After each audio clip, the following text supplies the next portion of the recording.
up during decontamination by using the hole. For passive air monitoring, the settle plate is positioned at critical control points without the lid up to 4 hours.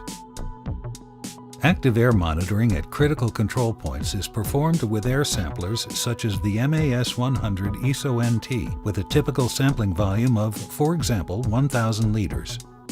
For surface monitoring, the contact plate is pressed on the surface with a uniform and steady pressure for a few seconds. After the samples have been taken, all plates are transferred into the incubator.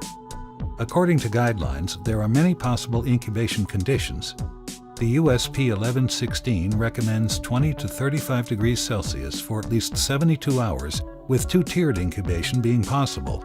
The FDA industry guidance recommends for yeasts and molds 20 to 25 degrees Celsius for 5 to 7 days, and for bacteria 30 to 35 degrees Celsius for 48 to 72 hours.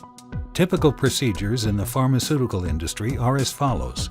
A two-tiered incubation, meaning to incubate TSA at a low temperature first, followed by a high temperature. For instance, start with 20 to 25 degrees Celsius, followed by 30 to 35 degrees Celsius. Or incubate TSA at a high temperature of 30 to 35 degrees Celsius and SDA at a low temperature, for instance 20 to 25 degrees. Or incubate TSA at a medium temperature, for instance 30 degrees Celsius. The time-lapse shows the growth of microorganisms on an active air monitoring sample taken with the MAS-100 in a non-specified environment.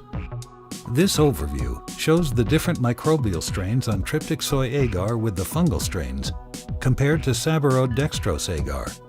This is the result of a growth promotion test according to harmonized pharmacopoeia. We used ICR plus settle plates containing TSA and SDA, both with 4 neutralizers. The strains that can be seen on both plates are Candida albicans and Aspergillus brasiliensis, which grew at 32.5 degrees Celsius on TSA and 22.5 degrees Celsius on SDA for 3 and 5 days.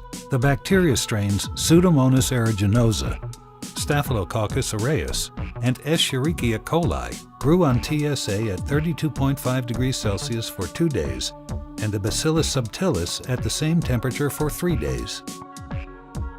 These plates show the difference between a sample from monitoring in a non-specified environment on the left and a sample from a clean room on the right-hand side.